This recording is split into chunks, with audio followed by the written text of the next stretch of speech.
starting now. Yan. The session is being recorded.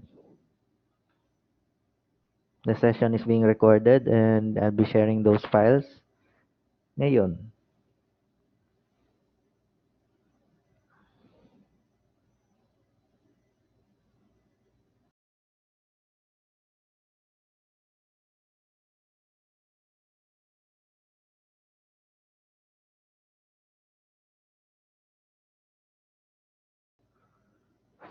So, this is part of crisis management.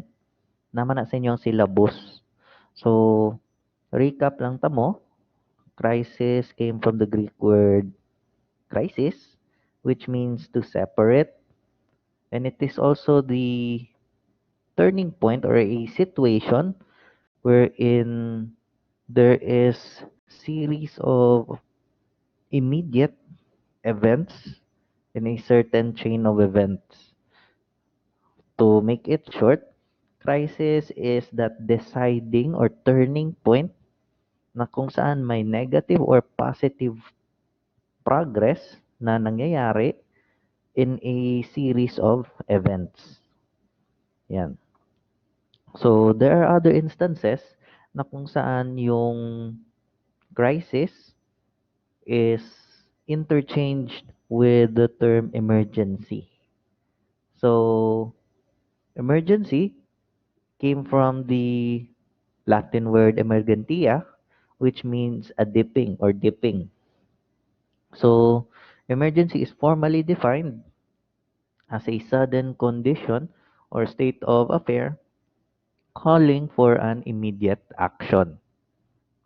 Yan. So, that is according kay Ludayan. So, types of crisis. Yesterday, I have discussed to you about man-made crisis. Crisis is the plural of crisis. Yan. So, civil disturbance, revolution, war, hostage-taking, rebellion, or revolts, border incidents, kidnapping, and terrorism. Those are just some.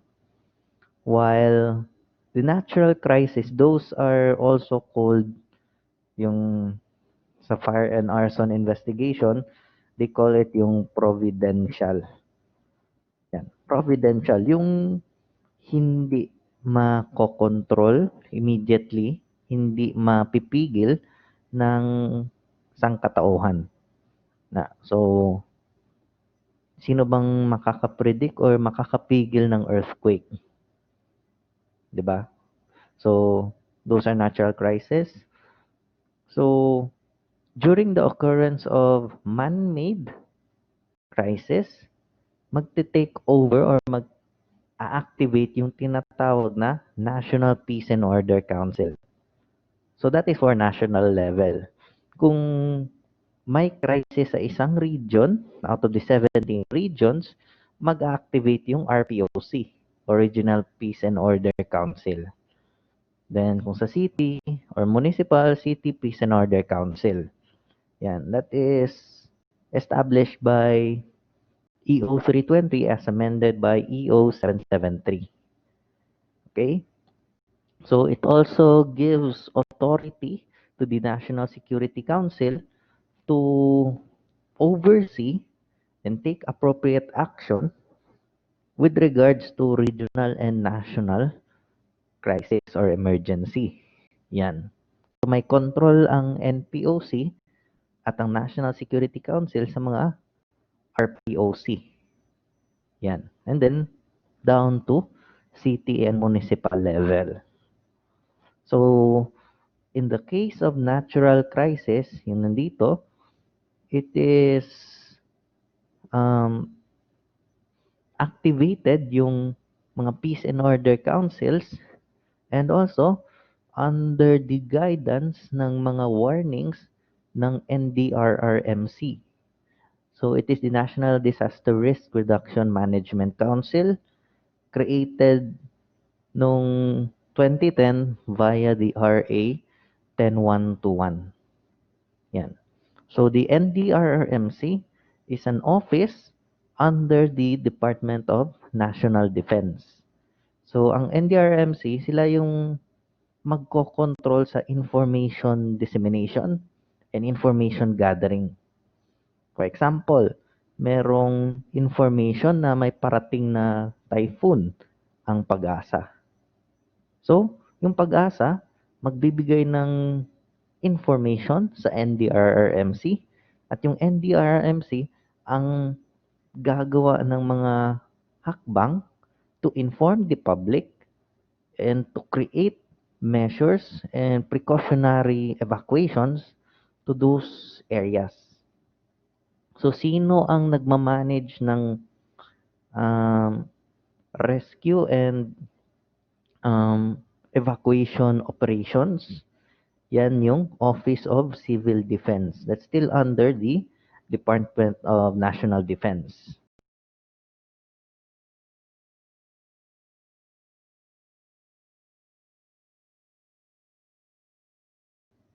Para di na lang ta mag-share screen, i-off na lang ako ang video. Yan. So, EO 137 declares the month of July as the National Disaster Consciousness Month, yung NDCM. That's every year.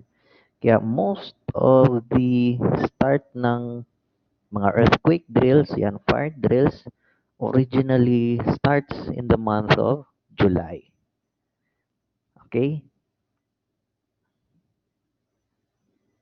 So, next, yan, Pag-asa Rainfall and Flood Warning System.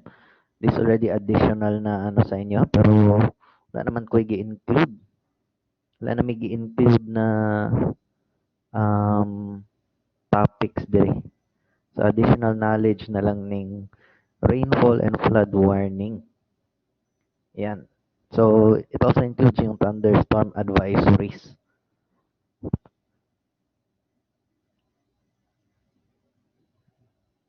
Yan. So, let's fast forward sa 4 Ps ng crisis management. So, these Ps are very important, or the sequence of these Ps would be the one to guide the government and those people involved in predicting, preventing, and responding to certain crises and emergencies. Yan. First, yan, proactive phase. Yan. Designed to predict or prevent the probability of occurrence of a crisis. For example, sa mga bagyo. Ang proactive phase includes the job ng Pag-asa to identify, locate, and somehow create a prediction ng ruta ng bagyo. So, nandyan yan sa proactive phase. Also included sa proactive phase, yung mga pagpaplano ng mga LGUs at ng iba't ibang sangay ng gobyerno before the crisis occurs. It also encompasses the first 3 Ps ng crisis management model. Yan. So, under the proactive phase, yan, prediction, foretelling the likelihood of a crisis occurring. Yan, made through assessments, which includes the following. Yan. So, that's abotable na sa inyo, ha? Prevention. So, involves the institution of passive and active security measures and to implement the remedy or solution of establishing factors and other security flaws na maaaring mangyari. Next is preparation. This is the time na kung saan yung mga involved na mga agencies would start to plan, organize, and train their personnel. And of course, yung pag-iimbak ng mga kinakailangan. Equipment, pagre-ready ng mga rescue equipment, pag-iimbak ng mga medical supplies at ng mga relief goods. Yan. The next phase is the reactive phase. This is the time where the performance of the crisis management plan occurs, even though may proactive plan. Okay, so included sa reactive phase, yung performance na mismo ng mga actions na gagawin during the emergency or crisis. Yan, in order to minimize or cushion or mapakunti or may lessen yung effect ng emergency sa mga tao. And of course, ensure the speedy recovery ng citizens. So it has three sub-stages: initial action, main action, pati post-action. Okay? So, tapos na tayo sa 4 Ps ng crisis management. Yan. Ulitin ko, ang 4 Ps nagsisimula sa proactive phase. Yan. The first P is itong prediction. First P. Second P, prevention. Third P is preparation. Yan, part sa reactive phase. Ang fourth P, the performance of your crisis management plan. Okay? So, I think you don't have questions pa niyan. Next is, let's go to threat groups para sa mga man-made crisis. Which of these threats are commonly the one who would be included sa mga pwedeng maghasik ng emergency or maghasik ng terrorism? So first, political terrorists. Best example na is NPAs, part ng Communist Party. Yan. Next is those regular criminals, those who commit acts or terrorist acts for personal motives. Yan. Kasi sa political, ideology ang keyword natin dyan. Ideology. Criminals, kidnapping, hijacking, hostage taking, and armed robbery. Yan. Yung mga mentally deranged individuals or yung mga may sakit sa pag-iisip, once they commit terroristic acts, it is during the period of their lucid interval. So, unsa ba na ang mga mentally deranged individuals? They are very difficult to deal with kasi una, unpredictable ang pwede nilang gawin. Sunod, there are series of episodes sa mga may mental incapacity na yung gagawin nilang mga actions hindi makayang makontrol agad ng mga responders. Okay? And of course, religious extremists. This is another type of threat na kung saan gusto nilang ipuwersa na i-introduce yung kanilang mga beliefs na twisted coming from certain religions. And of course, itong mga religious extremists, they always believe na yung mga non-believers or yung mga infidels, yan, kailangan i-execute. Yan. So, non-believers must be killed according sa mga extremists. Okay?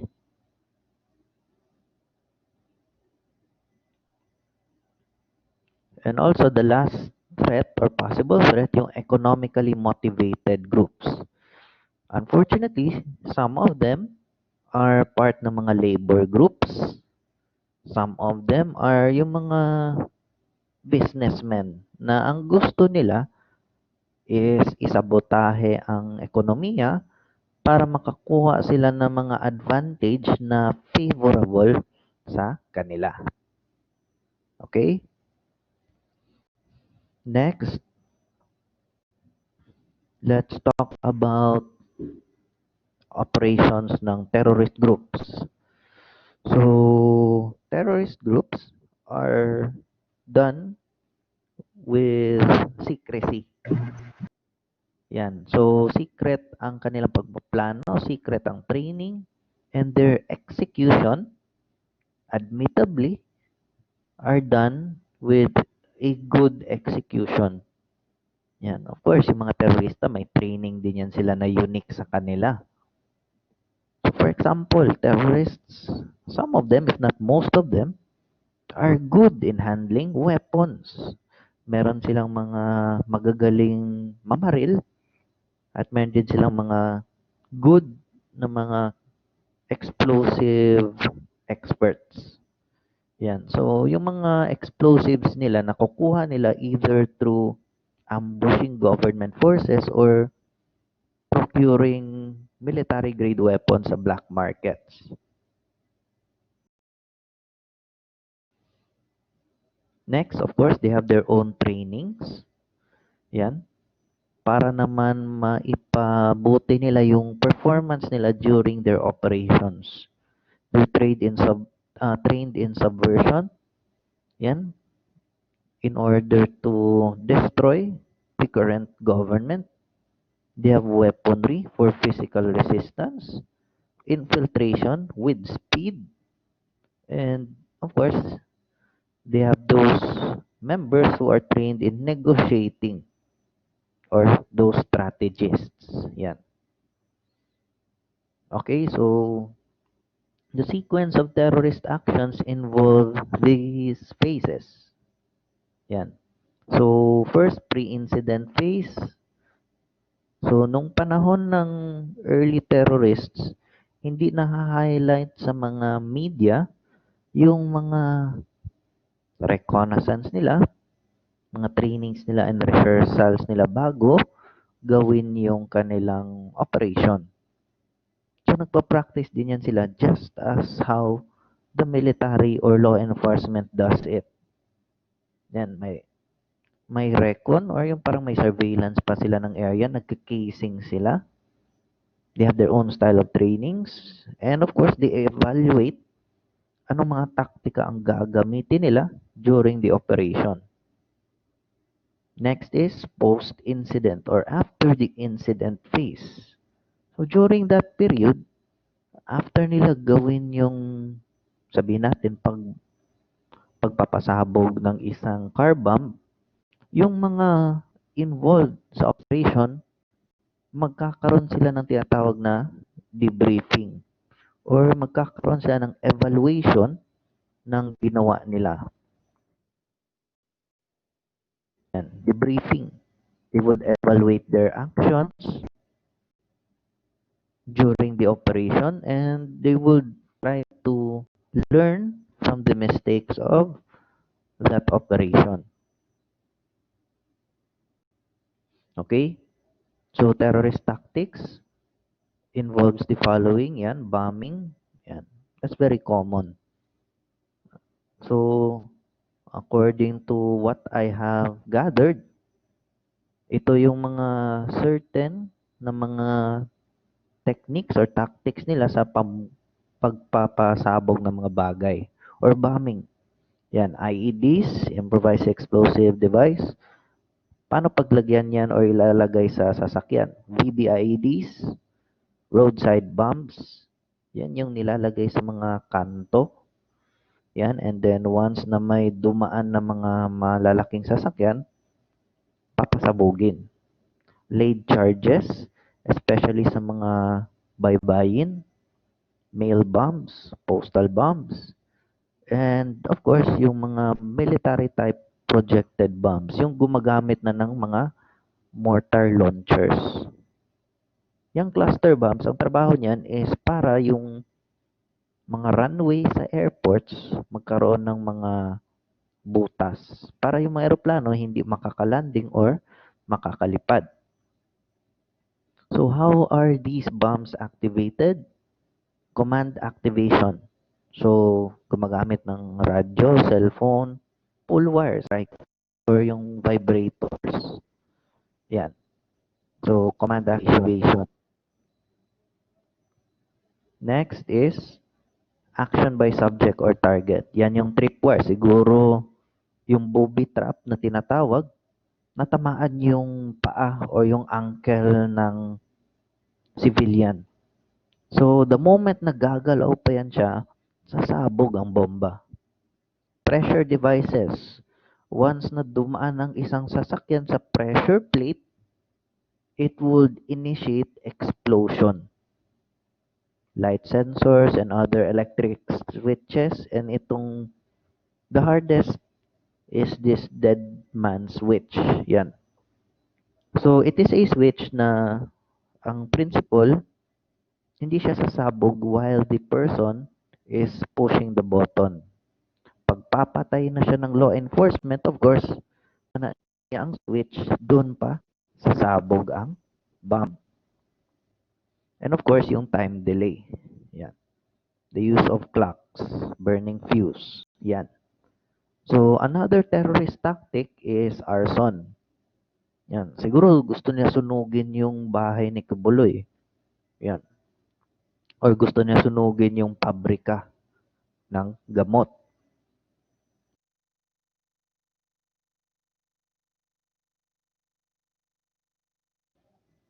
Other terrorist tactics includes hijacking or skyjacking. Yan. That is taking control or seizing a vehicle, commonly airplanes. Yan. So, of course, it is of their advantage. Yan. Assassinations, also known as yung pag-liquidate. So, it is one of the most widely used. Kasi madali lang naman eh. Patayin mo siya, tumakas ka, you're done. Ambush, it is a guerrilla style tactic. Haharangan ng mga terorista yung mga civilians. And then, they could take them on. Kumbaga, ang term niyan, pwede i-waste ng mga terorista yung sino mang magiging subject ng ambush. And of course, it is an advantage to them kasi sila ang pipili ng area. And at the same time, they could easily escape kasi alam nila yung terrain. The next is kidnapping. Of course, that's about sa inyo, ha? The victim is forcibly taken into a place without his consent. And of course, the kidnappers demands or has concessions. It's basically by the time na magkakaroon na ng concessions, it would turn also into a hostage-taking incident. Yan. Mayroon silang hostage kung saan ang purpose nila is to get ransom or to get a favor in exchange of the freedom or the liberty of hostages. So yan, robbery extortion, ginagawa ito ng mga NPA. The same goes with progressive taxation, yung sinasabi ng NPA na revolutionary tax. Yan. So that is a form of progressive taxation na illegal. And the most common, itong mga quick raids, quick attacks.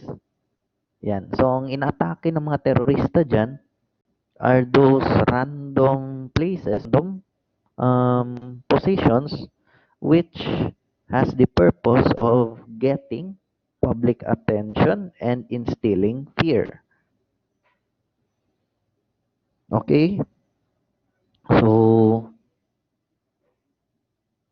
wala pa may questions, no? Anyway, so I'll proceed next. The crisis management committees have different levels dito sa ating bansa. That is explained sa EO 320 as amended by Executive Order 366 na kung saan merong national level na Crisis Management Committee. Yan, NCMC. So, next is yung regional level hanggang sa municipal level. Ang Davao City is part ng highly urbanized city na level. For example, yung Mati and Tagum is part ng component city level. Yan. So, The policies or one of the policies in handling crisis and hostage situations, ang end goal ng lahat is peaceful resolution with the use of peaceful means. And also, the government must remind themselves na hindi pwede silang mag-give in or hindi sila mag-concede sa mga demand ng mga terorista or hostage takers. That's why ang policy ng government, do not deal or make demands to hostage takers, which involves giving ransom. Yan. Next. Yan. Safety of victims and civilians is the primordial concern, the primary duty ng mga nag-handle ng crisis or emergency.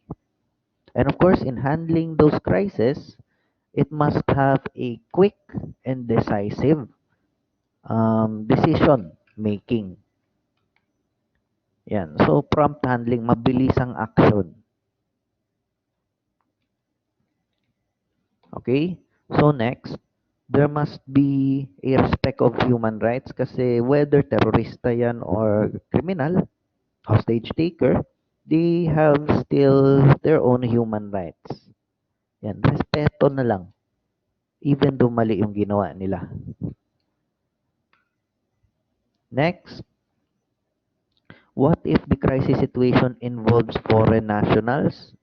So, meron akong nilagay dyan ng mga considerations and mga tips once na ang crisis situations involve foreign nationals. Okay, you can just take a look at it.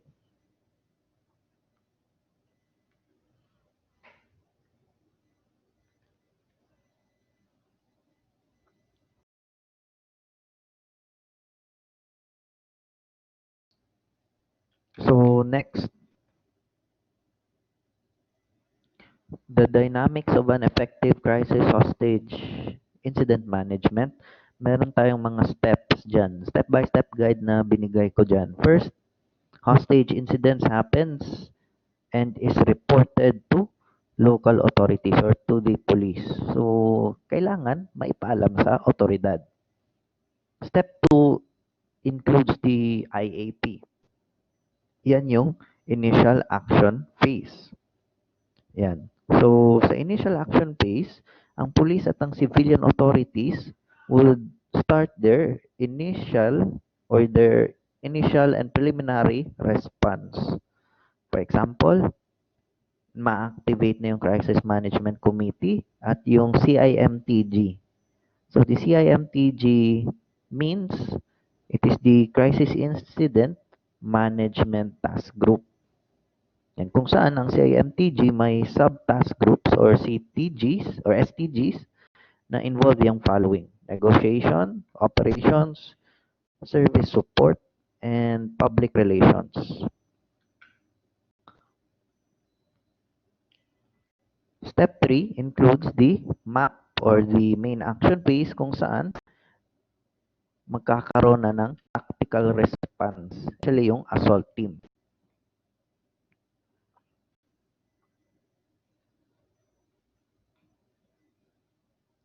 So, ayan, na-highlight naman dyan yung mga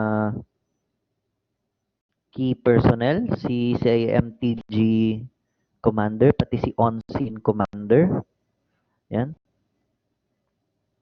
Step 4 includes post-incident actions. Yan. Either the incident has been resolved to a successful or yung final option delivery, which is yung assault. So, iniwasan sa negotiations at sa crisis management na magkaroon ng taking of lives. Okay? So, next, members ng negotiation STG. There are 3 or actually 4 main characters dyan. Si team leader, si primary negotiator, secondary negotiator, at si intelligence negotiator. So, you can just take a look at those. Malay nyo, masama yan sa exam. Okay? Next, yung sa Operation STG, yan na yung mga assault teams at yung EOD teams. Once there's an involvement of bombs. Okay? So, yan, medyo complicated na yan na um, discussion, yung phases ng assault. Let's go to hostage negotiation. So, hostage negotiation, the word hostage came from the French word hostage, or sa modern French, otage. Yan, otage, which was derived from a late Latin word na obsidaticum. Yan, or the state of being in obsess or obsess. Yan. So, hostage, the English word hostage, was also derived from the Latin word hostis, which means a stranger or an enemy. Yan. So, that is the history of the word hostage. So, hostage negotiation, please take note that time is the most important factor during the occurrence of hostage taking. Nanay terminologies dira, which is already a guide sa inyo, ha? Just take note of those keywords dyan.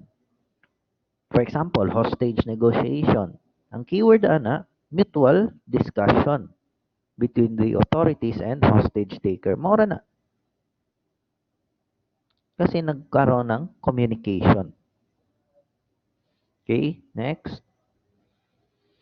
Special threat. Any situation involving a sniper, a barricaded criminal, a terrorist activity, or hostage takers na beyond sa capacity ng normal or standard police equipment, manpower, pati training. So, kinakailangan ng specialized training yung mga personnel dyan. So, nasa baba, nandyan yung phases of hostage situation. Yan.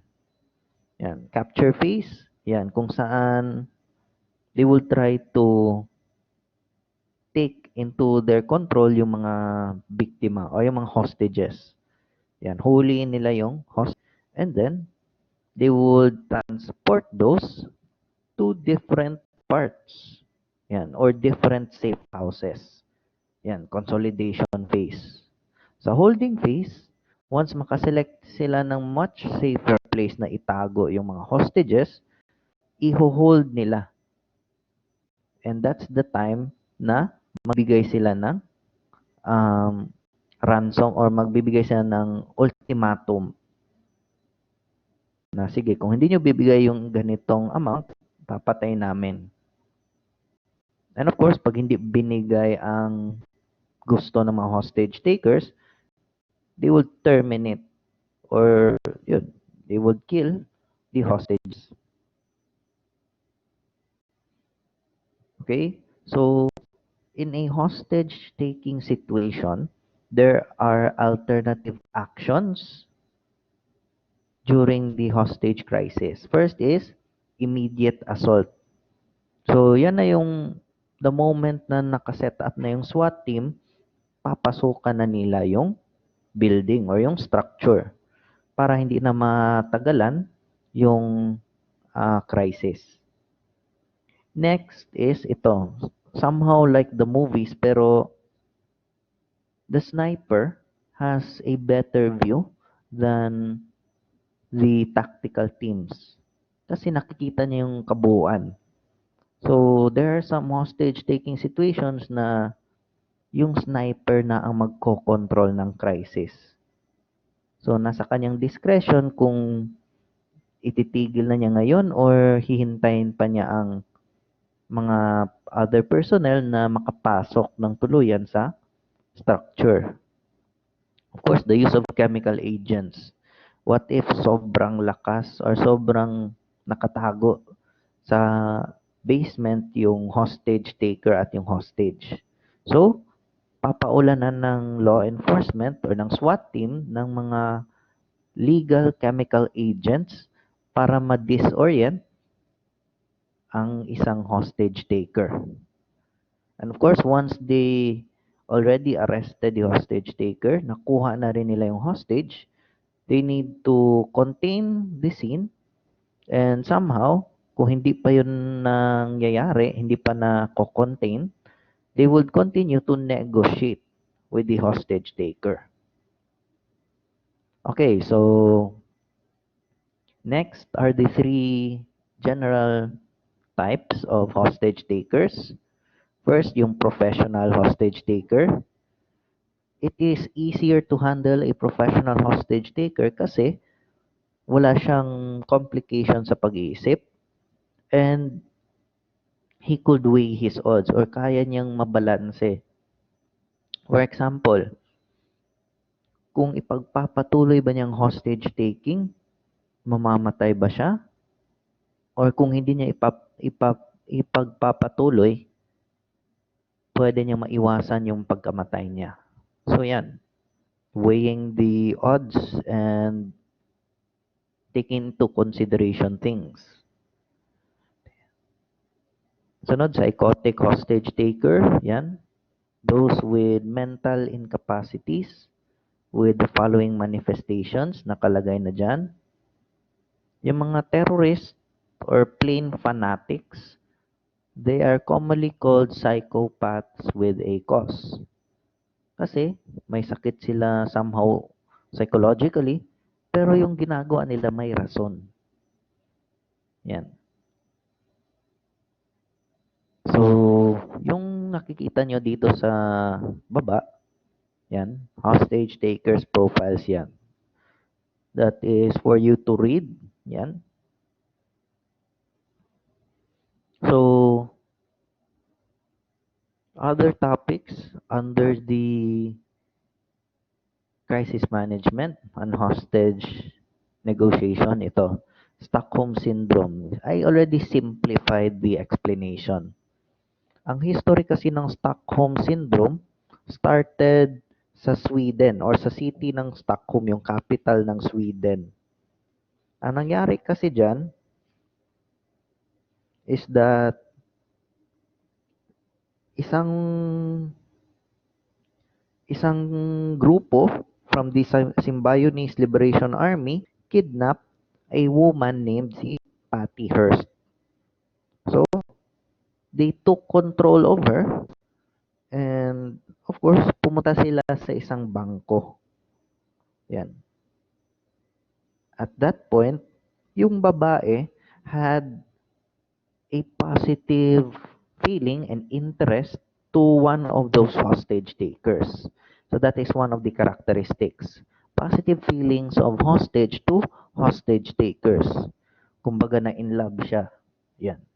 Sunod, by the time na nagkaroon na siya ng positive feelings sa hostage takers niya, the feeling towards the authorities or the law enforcement soon goes down. Yan. Negative feelings to the authorities. And of course, dahil nagkaroon ng mutual relationship sila, it somehow characterizes that the hostage taker would have positive feelings towards the hostage or hostages. Yan yung Stockholm Syndrome. Okay? Next is yung Lima Syndrome based on another hostage-taking situation occurring sa city of Lima sa Peru. Kung saan, ang hostage taker nag-develop ng sympathy towards hostages. The thing with this, yung pagkakaiba lang nito, is that yung sympathy ng hostage taker sa hostages is deeper. Yan. London Syndrome, the thing with London Syndrome is that the hostages develop sympathy towards their captors to an extreme degree na mamamatay sila or magpapakamatay sila para lang maprotektahan yung kanilang captors or yung mga hostage takers. Okay, questions. Questions. I know you still have questions. I still have time.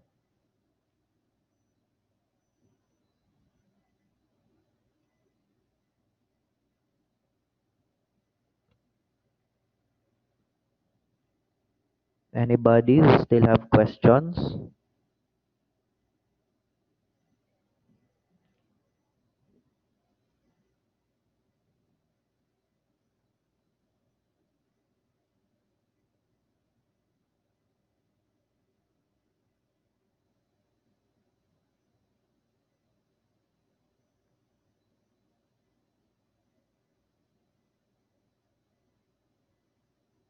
Any questions? Murag na pangutana si Andalahaw na, do you have any question?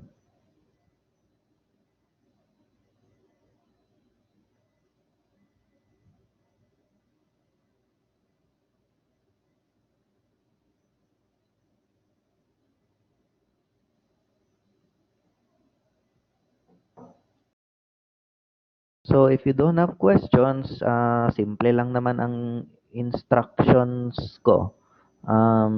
I-read nyo lang yung itong document na pinakita ko, yung SIM nyo, and somehow yung ibang topics sa previous learning outcomes, yung previous unit. So naman na sa um, Human Behavior and Crisis Management na PPT, okay raman, gamay raman akong kuhaon dito, mga out of 50, siguro mga 40, na gamay raman. And don't worry with those na hindi pa nakapasa or nakabayad ng exams, yung mga hindi nasa scholarship. I would still let you take the exam, pero kinahanglan gyapon ninyo mo bayad og exam, yan, at the end of the term. Na kabalo ko pait kayo. Kulang na lang magpautang ko pero kapoy.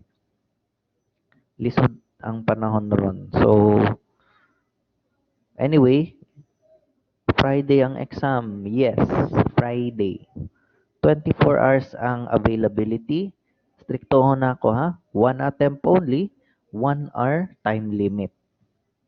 Na ginaiwasan ako magka-special exam kay nako, it would give additional problems pa sa pag-handle ko, especially sa ibang subjects. Yan, napakoy isa ka trabaho.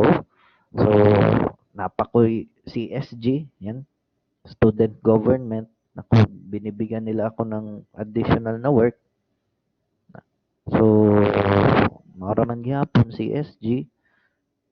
Gihimo kong advisor, 500 lang ang bayad. Yeah, dili pa jud monthly. So, anyway, shortage kami sa manpower ngayon. So, mag-cooperate na lang tayo sa isa't isa, okay? Again, exam is on Friday. 1 hour ang time limit. Only one attempt. Because I have found out na ang ibang students, hindi naman sa inyong klase, but I think some, gumagawa ng rason para magkaroon ng late passing of exams. Yan. So, gagawa pa ng rason para maging perfect yung kanilang exams. Sige, I would not give you any more hard considerations. One attempt lang tayo. So, make sure na yung connection ninyo or your signal during Friday is on the top level or yung acceptable level. Kasi little lang ang chance na magbigay ako ng special exam. Yan. Okay, so if you don't have any questions, that's all for the discussion today. And again, just cooperate lang.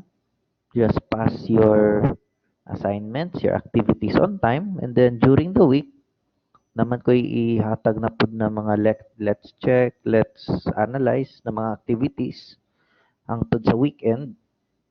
And yung exams ninyo, Diyos ko, hindi ko pa na-check. Kay naiuban, gidudahan pa nako ang content. Okay, so again, thank you. Good afternoon and have a great day.